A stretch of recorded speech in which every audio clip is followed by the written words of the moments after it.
Hi, my name is Robert Arthur, and this is my second speech.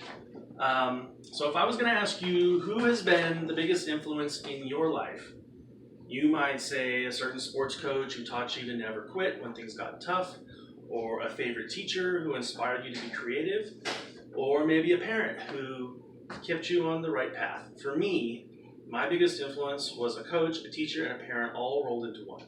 My mom took on all these roles not just for me, but also for my sisters.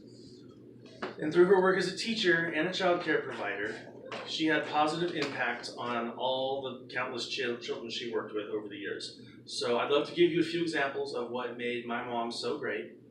When Jennifer Watson was trying to figure out a way to earn an income while raising 3 small children, opening her home as a family daycare center seemed like a good idea. So I was basically raised with a group of 12 kids from 1st through 6th grade, and most of them I went to school with already. My mom provided these kids with a very rich environment of fun activities that no other provider was offering. So I'm talking about skiing trips in the winter, Disneyland in the summer, and all kinds of awesome activities like amusement parks and water parks and tours of Alcatraz and Chinatown in San Francisco, swimming lessons, factory tours, camping, trips to the beach, and the list just really goes on and on. I don't know about you, but I can't imagine a 10-hour car ride with to Knott's Berry Farm with a dozen little maniacs before smartphones and tablets to keep them busy. That sounds like a one-way trip ticket to Crazy Town, and I would probably rather have a tooth pulled. So no kid was left behind. Sometimes parents couldn't afford the extra costs of these trips. So my mom would just absorb the costs and write off the losses. And nobody had to stay home. In fact, one of these kids, once they got to high school, my mom helped pay for them to go to a study program in Germany overseas. And I also formed lifelong friendships with a few of those kids and was best man at my buddy's first wedding.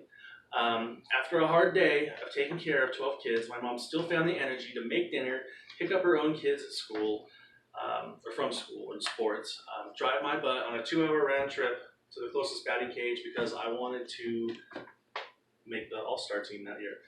She was just completely dedicated to seeing her family and all of us succeed. So in addition to all the things that Jennifer did for those around her, she also had a positive impact in her community. Every year, my mom would organize an annual Christmas movie night toy drive for kids that forwarded all the toys that were donated to the toy drive that was run by the local fire department.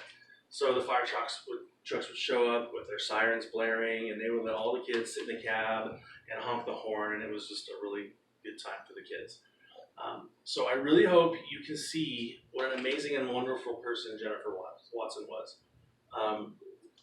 She was a lot of things to a lot of people, but I'm eternally grateful that she was my mom. She passed unexpectedly during a trip to Mexico, but was with her daughters at the time, so she was not alone.